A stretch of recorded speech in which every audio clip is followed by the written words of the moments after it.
Yan lang talaga yung secret ng mga koi na yan, kaya ang lalaki nila. Now, magpapakain tayo ng protein booster ng Drip by Vinci. Alam nyo na ito ay floating pellets, pero pwede natin itong gawing sinking. Paano? Papakita ko sa inyo. Gawin nating sinking pellets itong ating protein booster. Mili lang ako ng malaking syringe. Ito ay 50 ml. Kailangan natin to para gawin yun. Ang una natin gagawin ay lalagyan lang natin ng protein booster ang ating syringe. Next stop, lalagyan natin ng favorite vitamins natin sa ating isda. Gagamit ako ng Instaboost kasi ito lang yung pinagkakatiwalaan ko. Pwede nyo gamitin ko ano yung trip nyong vitamins. Make sure na natatakpan nyo lang ang ilalim, tapos ilalagay na natin yung favorite nyong vitamins or yung Instaboost dito sa ating syringe.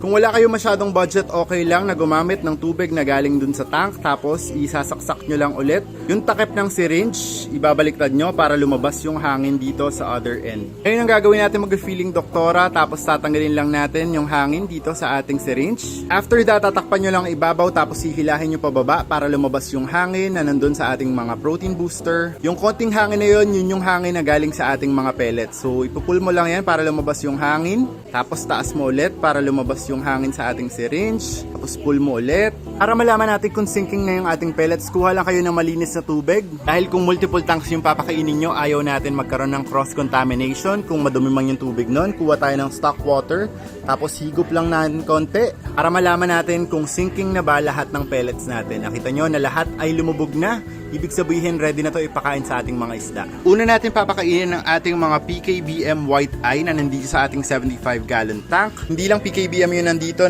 rin ang ating mga assassin snails. So lalagyan lang natin yan ng konti para makakain sila. So ayan, tinutuka-tuka na nila yung ating mga protein booster. So maya-maya pag naamoy na ng mga PKBM natin yan, kakainin na nila yan. Lagyan natin ng konting-konti ang ating mga ABT or albino blue topaz. Siguro mga isa, dalawa, tatlo, ganyan. Ayan. Lagyan natin ang ating mga neon green longfin danyos. Huhulugan ko lang ng konti ang ating mga shrimp. Ayan, yung fire red natin, lalagyan natin. Yung yellow natin, lalagyan natin. Andyan na ang ating mga yellow golden back. Sumusugod na sila dun sa ating protein booster. Lalagyan natin ng konti itong mga fry and female natin na ABT. Tapos the rest ay ipapakain na natin sa ating 100-gallon tank. Tingnan nyo, pag inangat ko to, ayan o.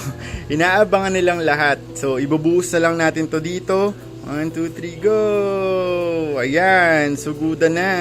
Actually, mukha siyang overfeed pero enough yan para sa kanilang lahat. Yung iba kasi nagtatago pa doon sa may rock formationan sa dulo. Pero lahat yan ay makakain ng ating mga isda di sa 100-gallon tank. Lagyan na rin natin yung mga PKBM natin dito sa ating plant pond. Ayan. Medyo na green water ng konting-konti itong ating lalagyan ng koi and goldfish. Papakainin natin sila ng protein booster. And makikita nyo na gustong-gusto talaga nila yan. Ayan na, sumusugod na. Nagkakagulo pa sila dun sa nilagay nating protein booster. Yan lang talaga yung secret ng mga koi na yan, kaya ang lalaki nila. Still available sa ating yellow basket. Check out nyo lang ang ating TikTok shop, add to cart, and drip check out mo na yan.